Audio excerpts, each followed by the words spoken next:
अंगावरनं खूप जातं त्यामुळे तुम्हाला पिरियडची भीती वाटते का? मग हा व्हिडिओ नक्की पहा. नमस्कार, मी डॉक्टर कल्याणी पाटील, कल्याणी होमिओपॅथी हॉलिस्टिक्समधनं. आणि आज मी अंगावरनं खूप जाणं म्हणजे हेवी ब्लिडिंग या विषयावर बोलणार आहे. खूप जास्त जाणं म्हणजे नक्की काय? तर 7 दिवस किंवा त्यापेक्षा जास्त अंगावरनं जाणं किंवा जेवढं नेहमी तुमच्या अंगावरून जातं त्यापेक्षा खूप जास्त प्रमाणात ब्लिडिंग होणं, मोठे मोठे क्लॉट्स अंगावरनं जाणं, इतके पिरियड्स खूप पेनफुल होणं आणि त्याच्यामुळे तुम्हाला तुमचे रेग्युलर जे ऍक्टिव्हिटी रेग्युलरची जी कामं आहेत ती करणं मुश्किल होऊन जातं.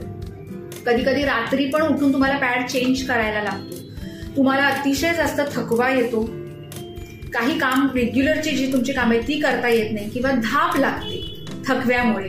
तर असं म्हणता येतं आपल्याला की हे तुमचे हेवी ब्लिडिंग आहे.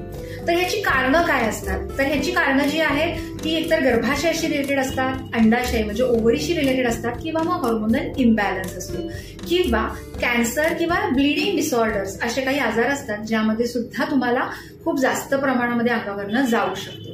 तर पहिली गोष्ट म्हणजे हॉर्मोनल जेव्हा इम्बॅलन्स असतो त्यावेळेला काय होतं, तुमच्या गर्भाशयाच्या आतलं जे लायनिंग असतं, आवरण असतं ते खूप जास्त जाड बनतं आणि मग जाड झालेलं आवरण बाहेर फेकण्यासाठी हेवी ब्लिडिंग होतं. त्यामुळे तुम्हाला थकवा येतो. आता हे नॉर्मल ब्लिडिंग काय हे तुम्हाला समजलं तर तुम्हाला हे मी काय सांगते ते कळेल. त्याच्यासाठी माझा जो आधीचा व्हिडिओ बनवलेला आहे तो तुम्ही नक्की बघा, त्याची लिंक मी इथे पोस्ट करते. तर हॉर्मोनल इम्बॅलन्समध्ये तुम्हाला हेवी ब्लिडिंग होऊ शकतं. त्याचबरोबर लठ्ठपणा किंवा मग इन्शुलिन रेझिस्टन्स, थायरॉइडशी संबंधित आजार, पीसीओडी, पीसीओएस यासारखे हॉर्मोनल इम्बॅलन्सशी रिलेटेड आजार याच्यामुळे सुद्धा तुम्हाला हेवी ब्लिडिंग होऊ शकतं. त्याच्यानंतर ओव्हरीशी रिलेटेड आजार म्हणजे कधी कधी असं असतं की ओव्हरीमधनं अंड तयारच केलं जात नाही, त्याला आम्ही अनओव्युलेटरी सायकल्स म्हणतो. तर त्यावेळेला परत हॉर्मोनल इम्बॅलन्स होतो आणि त्यामुळे सुद्धा तुम्हाला हेवी ब्लिडिंग होत राहतं.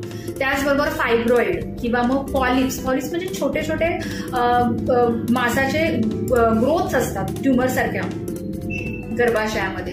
त्याच्यानंतर वेगवेगळे इन्फेक्शन्स आहेत, त्याच्यानंतर एंडोमेट्रियोसिस आहे किंवा कॉपर टी जर बसवली असेल तर त्यामुळे सुद्धा बऱ्याचदा हेवी ब्लिडिंग होतं. पण हा जो सिम्पटम आहे त्याच्यामुळे कधी कधी तुम्हाला अॅनिमिया सुद्धा होतो. पण हा दुर्लक्ष करण्यासारखा आजार अजिबात नाहीये आणि स्वतःहून तर मेडिसिन अजिबात घेऊ नका. बिंग होमिओपॅथ मी तुम्हाला सांगते की होमिओपॅथीमध्ये यासाठी अतिशय छान, इफेक्टिव्ह आणि सुरक्षित अशी औषधं आहेत ज्याचे काहीही साईड इफेक्ट होत नाहीत. मी स्वतः बऱ्याचशा बायकांना हेवी ब्लिडिंगसाठी होमिओपॅथिक औषधं दिली आहेत आणि त्यांना अतिशय त्वरित आराम मिळालेला आहे. तुम्ही त्यासाठी मला नक्की कॉन्टॅक्ट करू शकता. धन्यवाद.